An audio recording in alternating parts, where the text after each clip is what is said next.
Panorama group, जो सोचता है वो करता है।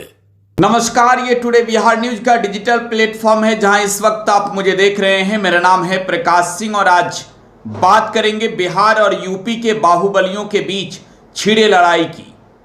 दरअसल बिहार के पूर्णिया से निर्दलीय सांसद राजेश रंजन उर्फ पप्पू यादव और उत्तर प्रदेश के कैसरगंज के पूर्व सांसद ब्रजभूषण शरण सिंह आमने सामने हैं। इन दोनों नेताओं की पहचान बाहुबली की है, लेकिन असल में इन दोनों के बीच कितना अंतर है यह समझने की जरूरत है।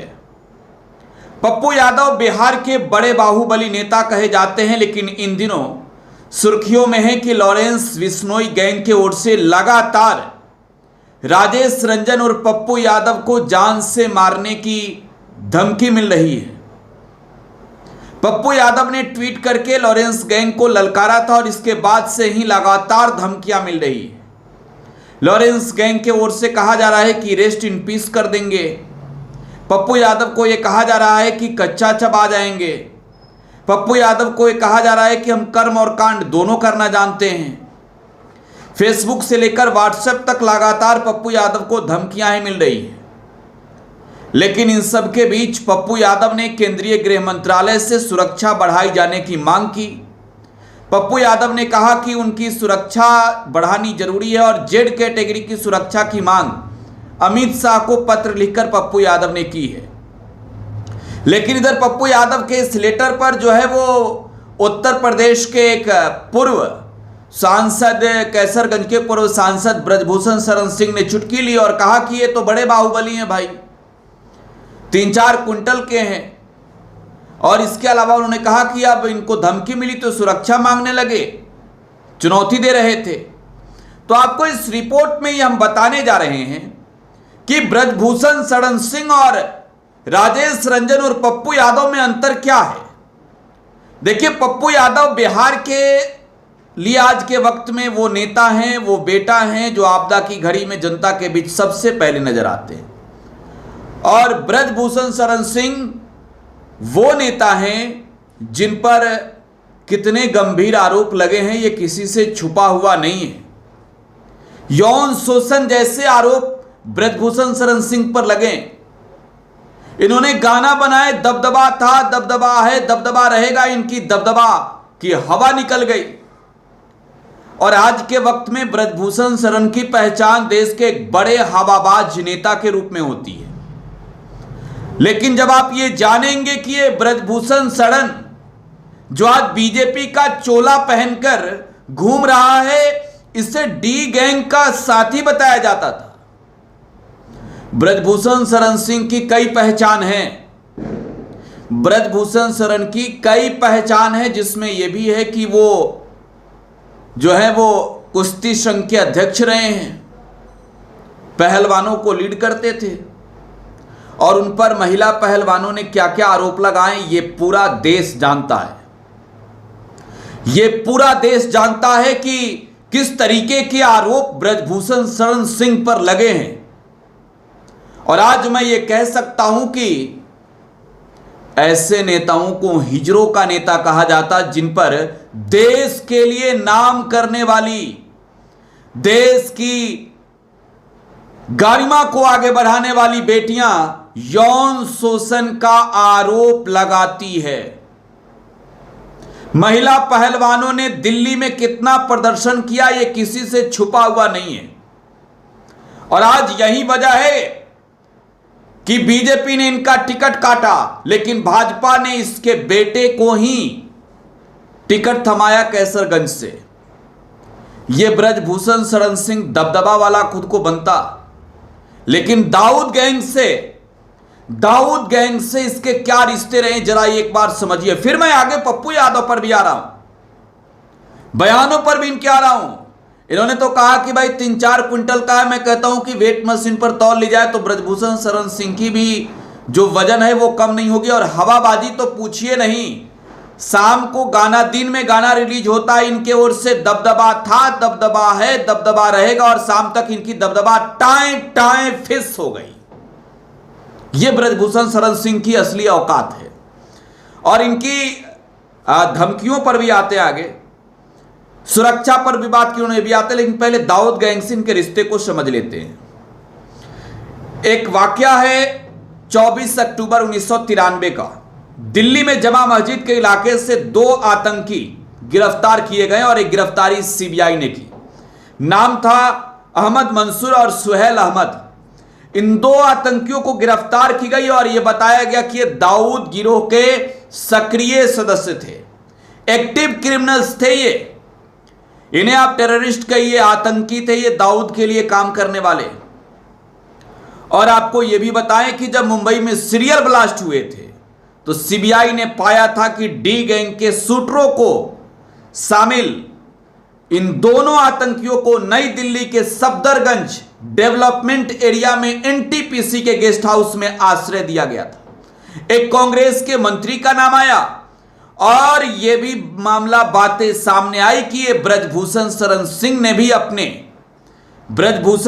सिंह ने भी दाऊद गिरोह के लोगों को अपने नई दिल्ली में आवास पर शरण दी थी। जरा सोचिए इस ब्रजभूषण शरण सिंह के बारे में, है ना। सीबीआई ने शुरुआती तौर में इनका नाम नहीं लिया, लेकिन बाद में इनके कल्ला चिट्ठा खुल गए थे। इनकी पूरी कुंडली आप कहें तो मैं बता देता हूं, इनकी पूरी कुंडली बता देता हूं। इन्होंने खुद एक इंटरव्यू में कहा था कि भाई हमने रविंद्र नाम के एक व्यक्ति के पीठ में गोली मार दी थी। इनके बारे में और बता दें तो दाऊद गैंग से कनेक्शन के बारे में समझिए। मुंबई में डॉन अरुण गावली के भाई की हत्या हुई थी। बदले में गावली गैंग ने दाऊद की बहन हसीना पारकर के पति की हत्या कर दी थी। दाऊद गैंग ने गावली के करीबियों को सुपारी उत्तर प्रदेश के अपराधियों को दी थी और इस वारदात को अंजाम दिलवाया था। और में गैंगस्टर ब्रजेश सिंह का नाम शामिल था और ब्रजेश को छुपाने का आरोप इस ब्रजभूषण शरण सिंह पर लगा था। यह भगवा चोला जो पहन के घूमते हैं ब्रजभूषण शरण सिंह, जो भगवा चोला पहन के आज देश में बहुत बड़े हिंदू हृदय सम्राट बने घूम रहे हैं, इनकी असल पहचान है ये कि ये दाऊद गैंग के लिए सक्रिय रहे और इन्हें यही वजह है कि टाडा के तहत जेल में बंद किया गया था। जो टाडा आतंकी गतिविधियों पर रोक लगाने के लिए कानून भारत सरकार ने बनाए, उसके तहत इन्हें गिरफ्तार करके जेल भेजा गया। ये जेल की हवा खा चुके हैं दाऊद के चक्कर में। तो इनके बदन पर जो आप आज के वक्त में चोला देख रहे हैं भाजपा का, ये दाऊद वाला चोला छुपाने के लिए। खैर, पहलवानों ने इन पर जिस तरीके के आरोप लगाए, जरा सोचिए, जो व्यक्ति दबदबा की बात करता हो वो कैसा दबदबा, जब देश का नाम रोशन करने वाली बेटियों की ओर से आरोप लगाई जाए कि ये ब्रजभूषण शरण सिंह तो अस्मत लूटने का काम करता, इज्जत लूटने का काम करता, और इस पर मामले चल रहे हैं, कोर्ट के अंदर ये मामला है। तो खैर, ब्रजभूषण शरण सिंह ने पप्पू यादव पर इस बात को लेकर भी कमेंट किया कि अब ये सुरक्षा मांग रहे हैं। इनको मिर्च पाउडर और धमकी भरा पत्र का एक मामला इनसे जुड़ा हुआ था। केंद्र सरकार के आगे ये गिड़गिड़ा रहे थे।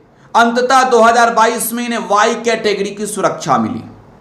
ये बिना सुरक्षा का घूम एक कदम नहीं सकते हैं। ये इतने बड़े दबदबा वाले हैं, इनके बगल में अगर इनके निजी गार्ड ना हो तो भी एक कदम नहीं चल सकते हैं। इनकी हवा निकल जाती है पटाखे उड़ने पर।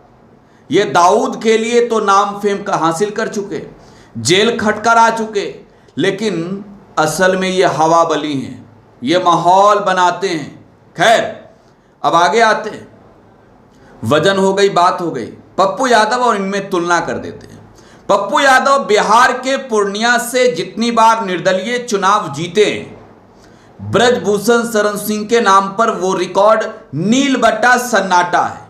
ब्रजभूषण की औकात नहीं कि टिकट ठुकराकर वो चुनाव लड़ ले।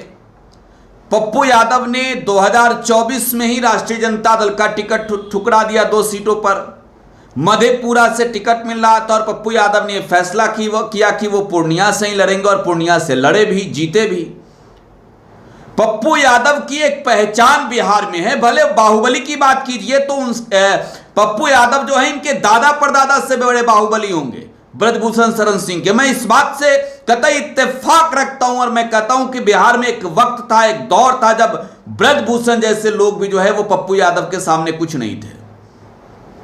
लेकिन आज के वक्त में अगर आप जिस संविधान की बात करते हो, उस संवैधानिक पद पर हो, तो जाहिर सी बात है पप्पू यादव को कानून से अनुमति लेना होगा।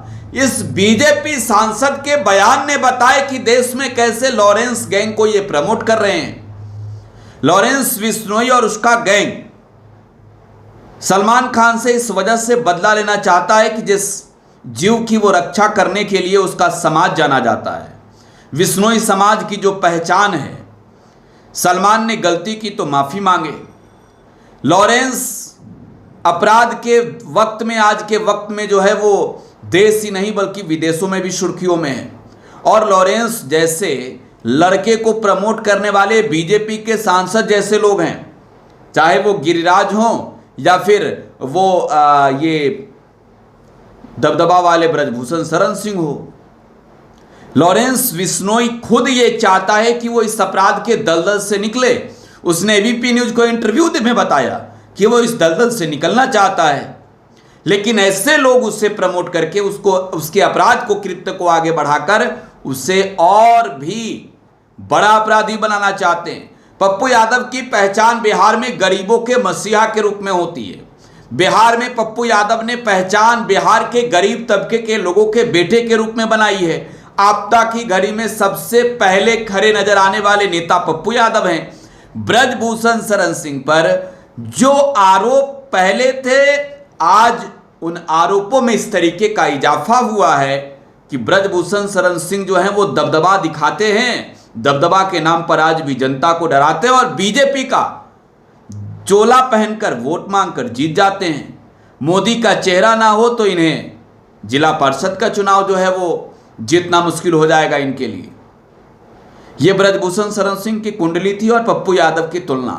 बिहार में पप्पू यादव भले कभी बाहुबली रहे, आज के वक्त में मसीहा हैं। आज के वक्त में बिहार की जनता के लिए वो रॉबिन हुड हैं।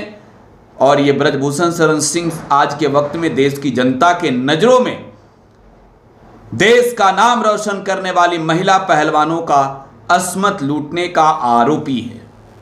अपनी प्रतिक्रिया कमेंट बॉक्स में छोड़ जाइएगा। बहुत बहुत धन्यवाद।